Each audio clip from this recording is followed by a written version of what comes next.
Now, note that Zillow actually gets a feed of all pre-REO assets. So lots of times the prices on Zillow are the same prices as on our site because they're advertising a note. You have to go into the notes on Zillow and say, oh, it's a mortgage. But that is, so Zillow has great details on properties and recent comparable sales. But the actual, the actual price there is probably going to be the pre-REO price.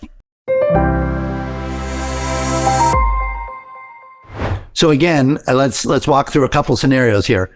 Let's just assume that this property is vacant for whatever reason. The person died, it's no longer occupied.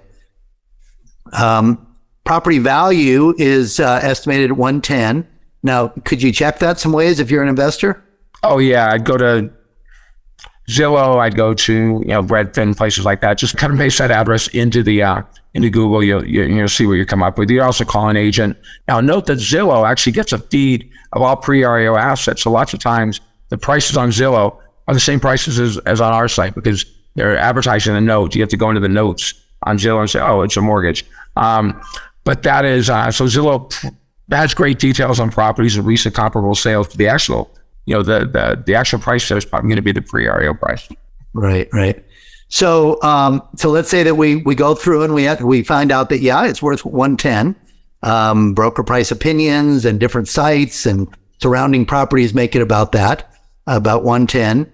And right now we know that the total debt is 84,000. We've got a suggested price of 76, but we could bid lower, we could bid higher, depending on what else is going on. Let's say we bid, 72, and we got it for 72. Okay?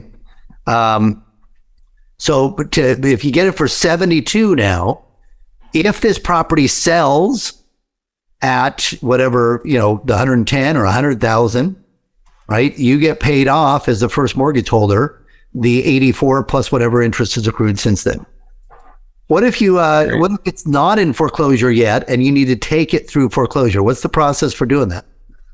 Sure, if it's not started yet, then the servicer should, but you're the quarterback. The investor, the mortgage holder becomes the quarterback of the servicer. So they would, pay it just purchased, not yet started. Then AHP Servicing would work with, would refer the file to foreclosure, to a foreclosure attorney who would then proceed with the foreclosure action. This is one in being in Texas. Foreclosure is typically relatively fast. It's also non-judicial, so it would actually go to a trustee who would schedule a sale. And in Texas, the foreclosure can be done in 90 or so days in many cases, so it's a very fast process.